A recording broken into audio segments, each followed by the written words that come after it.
윤석열 검찰총장이 건설업자 윤중천 씨로부터 접대를 받았고 또 검찰이 이것을 알면서도 덮었다는 한겨레 21의 보도 여파가 이어지고 있습니다. 정치권도 예외가 아닌데요. 여당은 신중한 입장이지만 야당은 윤 총장에 대한 흠집내기라며 반발하고 있습니다. 김영주 전 더불어민주당 의원 그리고 정태근 전 한나라당 의원과 함께 전국 상황 짚어보겠습니다. 두 분 안녕하세요. 네, 안녕하세요. 네, 일단 어제 보도 내용을 간략하게 정리를 해보겠습니다. 윤석열 총장이 김학의 전 차관의 스폰서 건설업자인 윤중천 씨에게서 접대를 받았다. 그리고 이 사실을 알고도 검찰이 수사를 하지 않았다. 이 두 가지가 지금 핵심인 상황이죠. 네, 그렇습니다. 근데 이제 지금 본인, 즉 윤석열 검찰총장도 자신이 그렇게 한가하게 건설업자 별장에 갈 그런 식으로 살아오지 않았다. 그렇게 얘기를 했고요. 또 실제적으로 이 사건과 관련해서 수사를 했던 박준영 변호사, 말하자면 과거사 진상조사단에 참여했던 분도 인터뷰를 통해서 본인도 여러 가지 지난 12월 달에 있었던 검사와 수사관이 이제 윤중천을 만나서 있었던 여러 가지 다양한 활동에 대한 어떤 그 쪽지들을 훑어봤는데 3월 달에 조사단 일이 이끌어질 때까지 윤석열에 대한 문제점을 회자한 근거가 아무것도 없다. 또 실제로 김학의 사건을 지휘했던 그 대구지검장인 이호환섭 지검장 또한 그런 사실이 없다라고 해서 일단 일단락이 전데 어쨌든 한겨레 21의 하 기자에 대하여 우리 당사자가 고소를 한 상태입니다. 그래서 사건은 일정하게 이제 크게 두 가지 아니겠습니까? 실제로 만약 이 한겨레 21의 기사가 말하자면 정확하다면 실제로 검찰 전체가 이것을 숨기려고 하고 있거나 아니면 이것이 사실이 아니라면 왜 이 타임에 이런 기사가 나왔느냐 하는 두 가지의 논점을 가지고 논쟁이 진행되지 않겠나 그렇게 생각이 듭니다. 네, 방금 말씀을 해주셨는데 사실 이 보도가 어제 나왔고 아직 논란이 되고 있긴 한데 지금까지의 반응을 잘 정리를 해주셨습니다. 이 비공개 면담에서 자기 과시성으로 이 윤중천 씨가 이야기한 내용이고 본인도 정식 조사에서는 거론을 하지 않아서 조사할 만한 사안이 아니었다. 현재는 이렇게 정리가 되고 있는 상황이죠. 지금 윤석열 검찰총장이 이제 허위 사실에 의한 명예훼손으로 고소를 했거든요. 예. 그러니까 이제 한겨레 21일과 그것을 인용한 한겨레 신문에서는 뭐라고 얘기했었냐면 1차 사건 기록에 그것이 있었다라고 얘기를 한 거예요. 네. 그런데 실제로 그 당시에 수사 단장을 맡았던 여한섭 대구지검장은 1차 수사 기록, 사건 기록에는 전혀 없었고 심지어는 명함, 다이어리 이런 데 다 전혀 없었고 그리고 윤중천 씨가 핸드폰을 무려 8개를 썼답니다. 네. 그 8개의 통화 기록을 전부 조회를 했는데 거기에도 통화한 사실이 없었다. 그리고 그러면 어떻게 된 거냐. 그래서 한겨레 20일에서 얘기할 때는 과거사위원회에서 검찰의 수사 기록을 넘길 때 윤중천 씨를 면담한 사실이 있다고 합니다. 그때에 차를 마시면서 지나가듯이 윤석열 총장도 본 것 같다라고 얘기했다는 기록이 나와 있고 그것을 근거로 해가지고 쭉 조사를 했다는 거죠. 여한섭 지검장은요. 그렇게 보면은 지금 이제 한겨레 21일과 한겨레 신문에서 나왔던 윤석열도 별장에서 수차례 접대라는 내용도 허위 사실이 되는 거고 또 윤중천의 그런 진술을 검찰에서 덮었다. 이 내용도 이제 허위 사실이 되는 거죠. 네, 그렇습니다. 지금 이번 경우에 이 김학의 전 차관 수사를 지휘했던 여한섭 대구지검장 그리고 대검찰청 이제 과거사 또 진상조사단에 참여를 했던 이 박준영 변호사조차도 이 보도 내용을 지금 부인을 하고 있습니다. 저희 녹취가 준비되어 있는데 일단 듣고 다시 이야기 나눠보겠습니다. 작년 12월 26일에 한 호텔에서 검사 2명 그리고 수사관 1명, 3명이 윤중천을 만났습니다. 네. 이 과정에서 이제 작성된 보고서가 오늘 한겨레 보도의 근거가 됐습니다. 면담 내용을 기록할 때는 거기 참여한 사람이 전부 다 초안을 작성해서 그걸 합쳤다라고 하더라고요. 네, 네. 근데 초안을 작성한 사람 중에 한 사람은 그 초안을 내가 다시 봤는데 내 초안에는 윤석열 이름이 없다는 거예요. 3월 31일이 수사단이 만들어졌지 않습니까? 예. 3월 31일 수사단이 만들어질 때까지 제가 3월 초에 나오고 그 이후에도 수사단이 만들어지기까지 누구도 윤석열 총장을 조사해야 되는 얘기를 하질 않았습니다. 그 사건 기록에 윤석열 총장의 그 사건 기록에 보면 윤중천의 다이어리 뭐 수첩 전 휴대폰 포렌식 자료들 다 있었어요. 예. 거기에 윤석열 총장 이름이 전혀 나오지 않았습니다. 자, 지금 쟁점이 이제 세 가지로 정리가 될 수 있겠는데 실제 접대가 있었는지 그리고 조사 과정에서 그런 윤중천 씨의 발언이 있었는지 또 알면서 이를 덮었는지 이렇게 세 가지 정도의 쟁점이 있을 것 같은데 지금 이 보도를 한 기자는 윤석열 총장의 접대 의혹보다 의혹에 대한 검찰 수사를 하지 않는 것에 방점이 있다. 이걸 여러 차례 강조를 하고 있는데 좀 이런 부분은 어떻게 보시는지요? 아니 이제 하 기자가 얘기하는 방점이라는 것은 티끌만한 의혹도 덮어서는 안 된다는 시점. 그러니까 지나가는 말이라도 그런 이름이 나왔을 텐데 왜 그걸 모른 척 하고 있냐라고 하는 것은 그동안의 과거사 조사위라든지 이것에 대한 정당성을 송두리째 다 무시해 버리는 겁니다. 여러 가지 부분을 애써 조사단조차도 검찰을 위해서 여러 가지 의혹을 꼭 말하자면 윤 총장 건 아니더라도 덮고 있다라는 취지의 말을 했다면 사실 그것은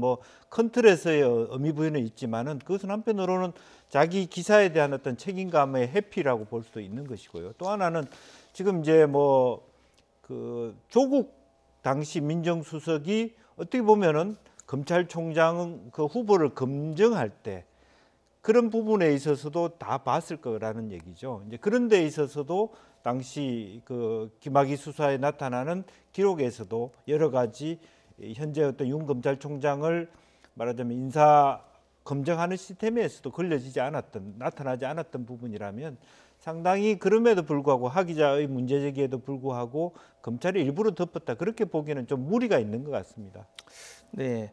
지금 일단 한겨레 21이 보도를 했고 그리고 이걸 한겨레 신문이 인용을 한 상태인데 이 중앙일간지에서 어쨌든 보도를 할 때 그냥 실지는 않았을 테고 지금 상황으로 봤을 때 정치적인 목적 이런 걸 제외하고 현재까지의 어떤 팩트와 근거 이런 거로만 봤을 때 좀 보도가 적절했다고 보시나요? 어떻게 보세요? 이미 오늘 소강 국면으로 접어들고 있지요. 오늘 사실은 어저께 이제 한겨레 신문 일면 톱 기사로 나왔단 말이에요. 그러니까 네. 일면 톱 기사로 의혹 제기를 한다라는 것은 상당한 사실은 증빙에 대한 취재가 돼 있어야 되는 건데 그런 거에 비해서는 오늘 사실은 한겨레 신문의 이제 그 연관 기사는 뭐였냐면 검찰이 윤석열 언급 없었다라는 것을 반나절 만에 그래도 명단 보고서에는 언급이 있었다라는 식으로 굉장히 수위가 낮아졌어요. 그게 오면에 나왔었죠. 그렇죠. 오늘은? 예. 네. 그런데 지금 이제 앞서 지금 증언한 두 분, 예를 들면 이제 여한섭 대구지검장 같은 경우가 그 당시 수사단장인데 이분이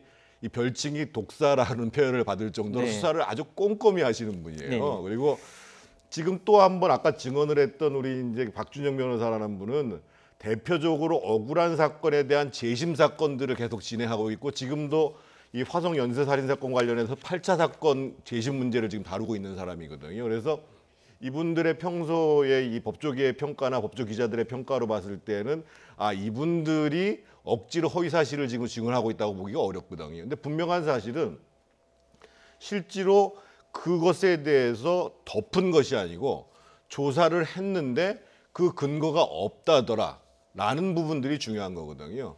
그래서 제가 봤을 때는 이거는 좀 한겨레 신문이 이런 식의 사실은 이 보도 관행이 드물었는데 상당히 이 시점에서 좀 이해하기 어렵다라고 볼 수밖에 없습니다. 네, 이 말씀의 연장선상에서 이 보도가 나온 시점에 대해서도 좀 사실 민감한 시기지 않습니까? 지금 조국 법무부 장관의 이제 부인 그리고 오촌 조카 등에 대한 검찰 이제 수사가 이루어지고 있고 이 상황에서 검찰총장의 과거 비위 의혹을 보도를 하고 그걸 검찰이 덮었다 이런 보도 물타기가 아니냐라는 지적이 나오고 있는데 이 질문은 두 분 모두에게 여쭤봐야 할 것 같습니다. 좀 어떻게 보시는지? 우선 최근에 여러 가지 각 언론사들이 특종 경쟁을 하다 보니까 사실은 기자들이 초도하지 않습니까? 제가 네. 기자 출신은 아니었습니다만 그러다 보니까 여러 가지 완전히 무료익지 않고 확실한 증거가 없는 상태에서 이렇게 의혹 제기하는 부분의 기사가 된다는 것이 좀 만약 그런 어떤 보도 그 말하자면 한겨레 20일이나 한겨레 신문에서 있던 보도진 어떤 편집 회의에서의 깊이 있는 논의 없이 이 기사가 먼저 앞섰다면 그 자체가 사실 문제가 되는 거고요. 그 언론에 대한 신뢰를 떨어뜨린다는 측면에서 우리 언론 전체가 다시 한번 되짚어봐야 될 문제가 되고, 또 하나는 만약 더 심각한 것이 만약 이것이 하 기자 개인의 어떤 수사나 말하자면 어떤 그 의혹에 의해서 기사화되면 그건 그 나름대로 기자 정신으로 했다고 볼 수 있는데, 네. 역으로 말이죠. 현재 어떤 너무 조국 집중으로 가기 때문에 윤 총장을 깨기 위해서 말하자면 그쪽에 말하자면 어떤 의혹 제기를 통해서 물타기를 했다, 누가 기획을 했다라면 이건 더 큰 문제가 되는 것이죠. 사실은 어찌 보면. 그래서 그런 선까지 나는 가지 않기를 기대한다. 뭐 그런 말씀을 드리고 싶습니다. 그 사실은 이제 검찰 개혁과 관련해서 그동안 주로 수사 관행에 대한 문제 제기가 많이 있었는데, 사실은 검찰 개혁에 가장 중요하게 그동안 제기돼 왔던 것은 한편에 있어서는 정치적 중립성, 수사의 독립성 문제가 하나 있었고, 또 한 가지는 사실 검찰의 제 식구 감싸기 문제가 있었어요. 네. 그러니까 이번 기사가 사실상 윤석열 총장을에 초점을 맞추면서 기존에 있었던 소위 검찰이 제 식구 감싸는, 그러면서 무소불위의 권력을 휘두르는 것에 대해서 공격을 한 거라고 봐야 되거든요. 그렇다고 한다면 두 가지 측면에서 볼 수 있는 거죠. 하나는 지금 서초동에서 계속 벌어지고 있는 소위 검찰 개혁에 대한 촛불 집회의 그 소재가 되는 거거든요. 그래서 네. 이 집회를 더 타오르게 만드는 측면이 있을 거고, 또 한 가지는 이런 측면도 좀 의도한 게 아닌가. 지금 만약에 조국 장관 사건이 마무리돼 가는 과정 속에서 만약에 정경심 교수가 구속이 되고 조국 장관이 기소가 되는 사태가 벌어지면 아마 이제 조국 장관 사퇴 문제가 현실화될 거거든요.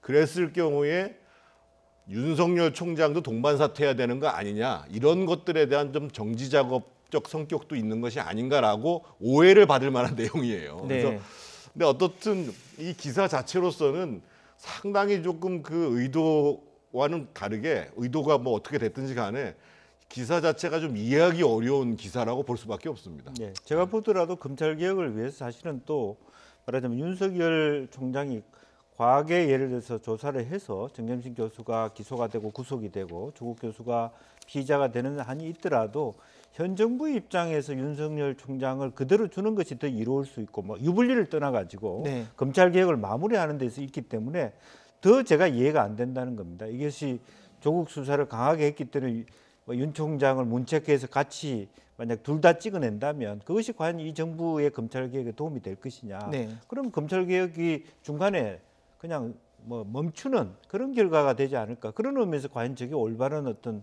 말하자면 미래를 위해서 좋은 어떤 기획이냐? 근데 그런 면에서도 문제 제기를 할 수 있는 것이죠. 네, 지금 여야도 이와 관련해서 상반된 입장을 내놓고 있습니다. 녹취 준비되어 있는데요. 먼저 듣고 이야기 나눠보겠습니다. 윤석열 총장 학대받았다는 얘기 혹시 뭐 들었던 게 있으세요? 전 들었던 게 없어요. 그 기사 보고 혹시 뭐 어떻게 좀 판단하시는지. 이제 사실 여부를 제가 확인을 해야죠. 그 기사만 보고 뭐 기사를 불신한다는 건 아니지만 기사만 보고 제가 지금 대답할 수 있는 상황은 아니잖아요. 오늘 아침엔 드디어 윤석열 검찰총장 흠집 내기가 시작되었습니다. 물타기, 본질 흐리기 공작은 지칠 줄 모릅니다. 윤석열 검찰총장 이렇게 문제가 있다면 그 당시 검증한 조국 전 민정수석 무엇을 한 것입니까? 좋습니다. 이 물타기 진실 모두 밝혀냅시다. 다만 조국 문제 정리된 이후에 합시다. 네, 요약을 해보자면 이 여당은 지금 좀 신중한 입장을 보이고 있고 야권은 정권의 윤석열 흠집 내기다, 또 조국 물타기다 이렇게 주장을 하고 있고, 또 뭐 최동욱 전 검찰총장까지 오랜만에 이름이 거론이 되고 있습니다. 이번에는 이 여야 반응의 적절성에 대해서 또 두 분 의견을 들어봐야 할 것 같아요. 사실은 뭐 이거는 적절성이라기보다는 저런 여야가 저런 반응을 할 수밖에 없지 않겠나 그렇게 생각이 듭니다. 예. 야당은 당연히 어쨌든 기본적으로는 그 물타기, 흠집내비 이런 것이고, 그것을 또 조국 그 말하자면 장관에 대한 공격으로 이어가는 것은 그동안 해왔던 방식대로의 문제고요. 어쨌든 더 훨씬 호재라 그렇게 생각할 수도 있는 부분이고요. 뭐 여당 입장에서는 좀 더 신중론을 갈 수밖에 없는 입장이 아닌가 그렇게 생각이 듭니다.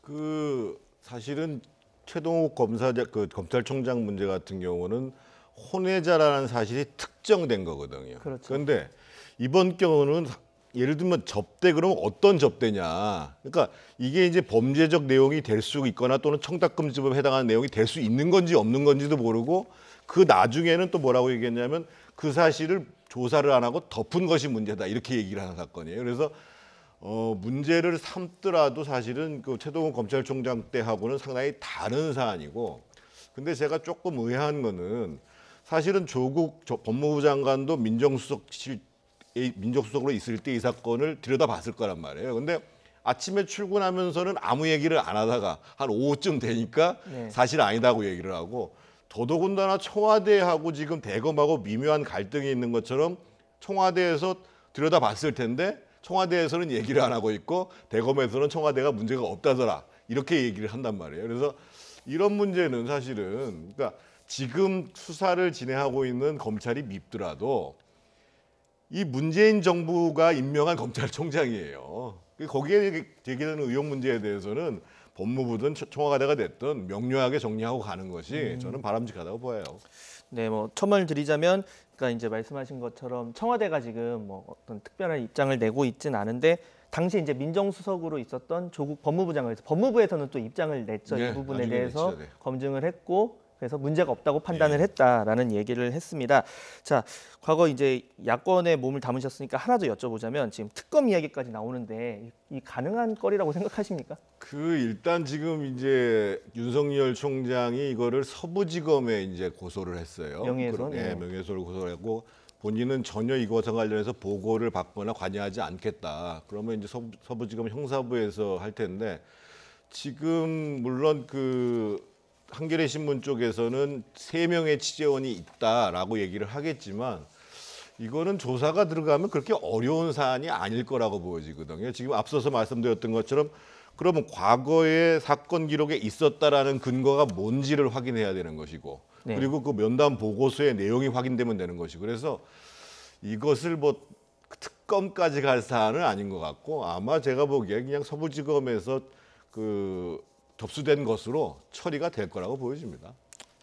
네, 지금 그 정치인들이 많은 의견을 내고 있는데 이 박지원 대한신당 의원이 좀 재밌는 이야기를 했습니다. 그래서 이 김학의 사건과 관련해서 여러 차례 목소리를 내오고 또 관련 자료도 많이 가지고 있을 텐데 이 윤석열 총장 접대 의혹을 반박하면서 조국 장관과 윤석열 총장이 공동 운명체다 이런 말을 했어요. 이 어떻게 해석을 해야 될까요? 사실 뭐 이 해석이 참 어렵습니다. 어떻게 보면 공동 운명체라고 하는 것은 예를 들면 윤석열이 문제가 있는데 조국이 덮어줄 수 있다 이런 오해를 줄 수 있는 부분이고, 그렇지만 원론적인 의미에서 박지원 의원이 얘기한 것은 윤석열이 문제가 없다 이렇게 얘기를 하고 있기 때문에 사실은 보니까 앞뒤가 잘 안 맞는 얘기죠. 이제 어쨌든 그럼에도 불구하고 어쨌든 윤석열이나 조국이나 결이 좋고 크게 이렇게 윤중천 같이 만약 이렇게 얘기할 수 있거든요. 내 술 안 받아 먹은 검사 있으면 나와봐라. 그래.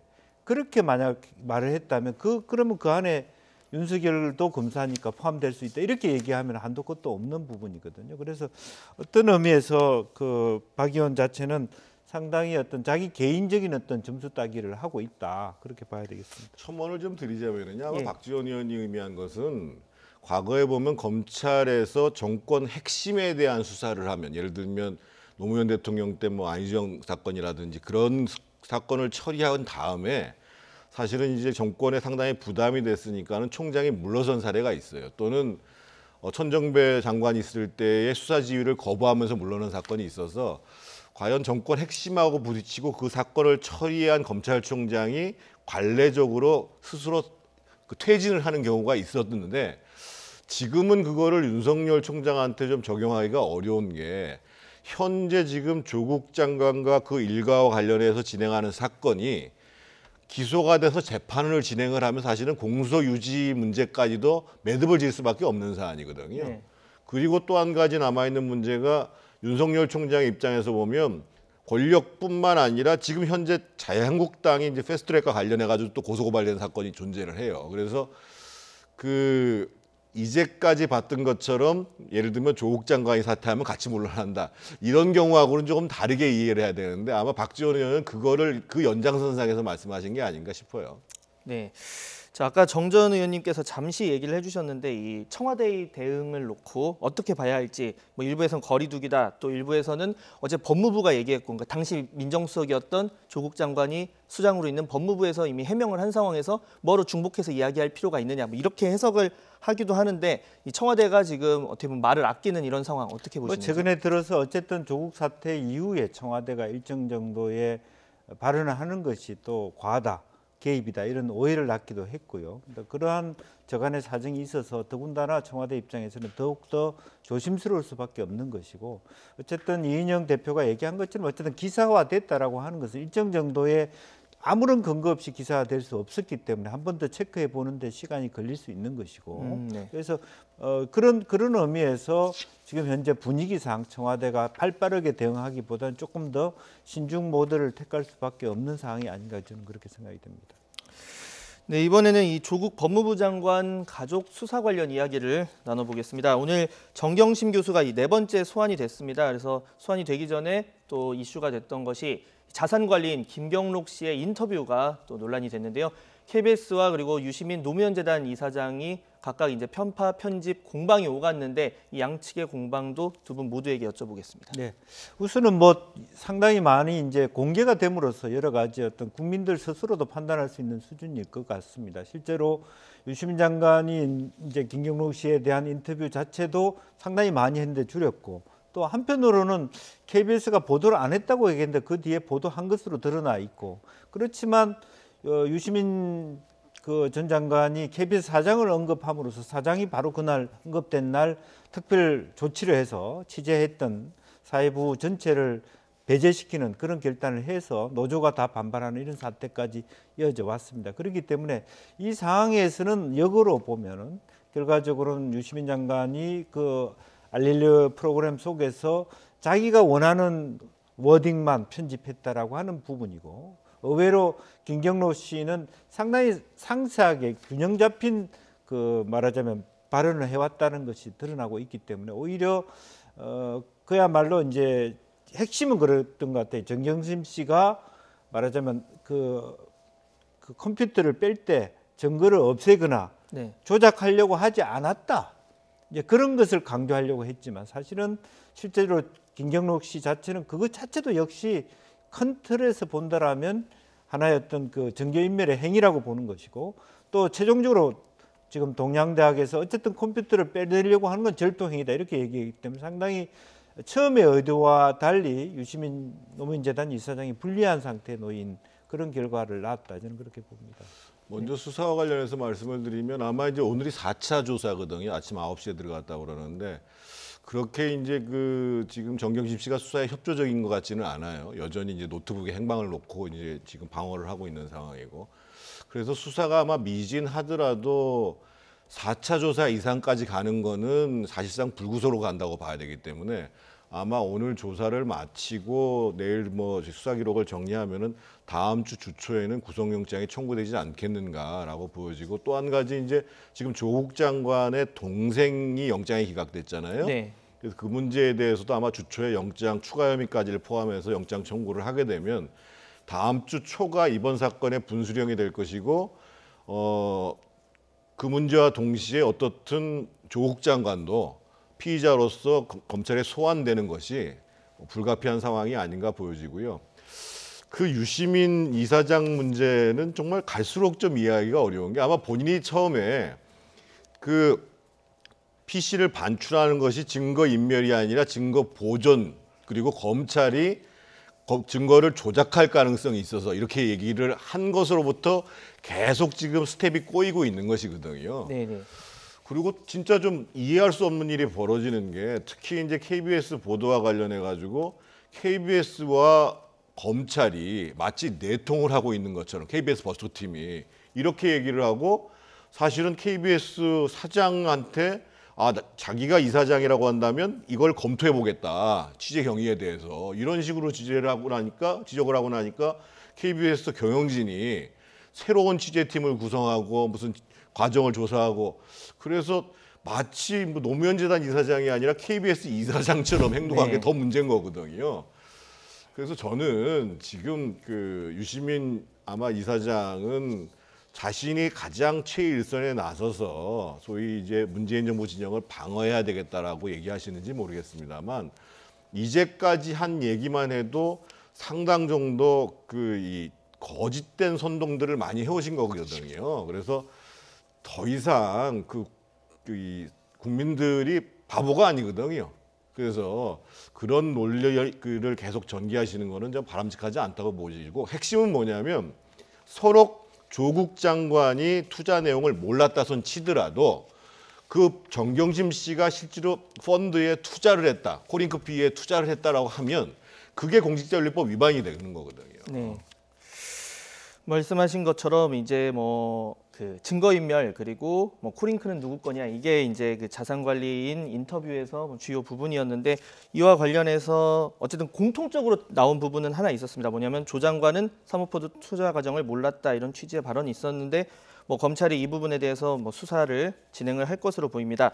자, 마지막으로 질문 하나 더 드리면요. 오늘 이제 그 서초동에서 열리는 뭐 검찰개혁 관련 이제 집회, 검찰개혁을 촉구하는 집회가 지금 이제 열리고 있습니다. 그래서 여야가 뭐 다양한 목소리를 내고 있는데 당분간은 이제 잠정적으로 중단을 한다고 해요. 그래서 많은 인원이 모일 것이다 이런 예상도 있는데 이 오늘 촛불 집회에 대해서 짧게 한 말씀씩 해주신다면. 예, 그나마도 이제 마무리 집회이고요. 또 여러 가지 그 집회에 나오자고 하는 뭐 이쪽 저쪽에서 뭐 어떤 그 조국 수호를 하는 입장이든 조국 파면을 원하는 입장이든 그런 분들의 행동이 있고 어떤 의미에서 그것은 하나의 직접 민주주의의 어떤 국민들의 시민들의 어떤 목소리이기 때문에 그 자체도 의미가 있다고 생각합니다. 그러나 그것을 정치권이 오해하거나 그것을 활용하려고 생각해서는 안 된다는 생각이고요. 이제는 이 사람에 대해서 누구는 되고 안 되고의 그런 시의 문화에서 실제로 국감도 지금 열리고 있습니다만은 어떤 제도를 통해서 검찰 개혁의 어떤 제도적 문제를 빨리 처리하고 또 국민의 단합된 힘으로서 뭐 조국의 그 대한 부분은 물론 대통령이 임명권을 갖고 있기 때문에 대통령이 압박을 할 수도 있죠. 그렇지만 어쨌든 빨리 국회에 있는 검찰개혁 법안들을 처리하고 또 그런 힘으로 또 양쪽에 있는 국민들이 또 하나의 같은 목소리를 내는 계기도 만들어졌으면 좋겠다는 생각을 합니다. 네. 국민들이 거리로 나오는 것이 나쁜 것은 아니죠. 그런데 이렇게 상반된 견해를 가지고 거리에서 대립하듯이 하는 것은 저는 바람직하지 않다고 생각하고 문제는 그런 것들을 촉발시킨 것은 소위 조국 장관의 임명에서 시작된 거거든요. 그래서 저는 문재인 대통령께서 빠른 시간 내에 현명한 판단, 결단을 내리셔야 된다고 생각하고 사법적 결과를 다 지켜보고 조국 장관의 거취 문제를 판단하겠다. 이거는 저는 바람직하지 않다고 생각합니다. 네, 지금 뭐 저희가 현장 화면도 지금 저렇게 보여드렸는데 이 뭐 검찰 개혁에 대해서 큰 틀에서 반대하는 사람은 없을 겁니다. 근데 강론에서 다양한 목소리들이 나오고 있는데 앞으로 좀 더 상황을 지켜봐야 할 것 같습니다. 자, 지금까지 김영주 전 더불어민주당 의원 그리고 정태근 전 한나라당 의원과 함께 전국 상황 짚어봤습니다. 두 분 수고하셨습니다.